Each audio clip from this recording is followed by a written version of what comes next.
नमस्कार मित्रांनो, तुमचे स्वागत आहे श्री स्वामी समर्थ. मित्रांनो, 15 एप्रिलच्या दिवशी स्वामी महाराजांची पुण्यतिथी आहे. या पुण्यतिथीनिमित्त आपण हे एक पारायण केले तर आपल्या आयुष्यातील, आपल्या जीवनातील सगळे दुःख घरातून दूर होतील आणि आपल्या सर्व इच्छा स्वामी महाराज स्वामींच्या कृपेने पूर्ण होतील. यासाठी मित्रांनो, आपण विश्वासाने, मनोभावाने स्वामींचे हे पारायण करायला पाहिजे. हे पारायण एवढे सोपे आहे की या पारायणाचे कोणतेही नियम नसतात, म्हणून कोणीही आपण सगळे हे पारायण करू शकतो. मित्रांनो, काही दिवस झाले स्वामींचे प्रकट दिवसाची तिथी गेली, म्हणजे स्वामींचा प्रकट दिवस गेला आणि आता येणारा दिवस म्हणजे स्वामींच्या पुण्यतिथीचा दिवस.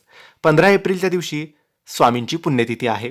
सगळ्या स्वामी भक्तांसाठी, स्वामी सेवकांसाठी अत्यंत पवित्र, पावन असा हा दिवस मानला जातो आणि या निमित्ताने भरपूर सेवेकरी स्वामींच्या मठात, केंद्रात किंवा घरी राहून स्वामींची विशेष सेवा, उपासना करतात, पारायण करतात, मंत्रजप करतात.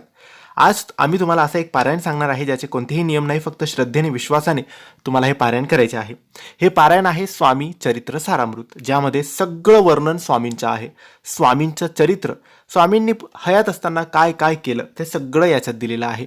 म्हणून हे पारायण 21 अध्यायांचे पारायण असते. स्वामी चरित्र सारामृत 21 अध्यायांचे. आपण रोज 3-3 अध्याय वाचले तरी चालेल, रोज 7-7 अध्याय वाचले तरी चालेल, किंवा एका दिवसाला संपूर्ण 21 अध्याय वाचले तरी चालेल, किंवा रोज एक अध्याय वाचलं, 21 दिवसात 21 अध्यायांचे एक पारायण केलं तरी चालेल. तुमच्या इच्छेनुसार तुम्ही रोज एक अध्याय वाचता, मग 21 दिवसात पूर्ण होईल.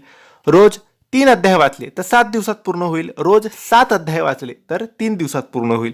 तुम्हाला तुमच्या परीने, तुमच्या इच्छेने, तुमच्या शक्तीनुसार हे स्वामी चरित्र सारामृताचे पारायण करायचे आहे. कोणतेही नियम नाही, फक्त विश्वासाने, श्रद्धेने, मनोभावाने तुम्हाला हे पारायण स्वामींच्या पुण्यतिथीनिमित्त करायचे आहे.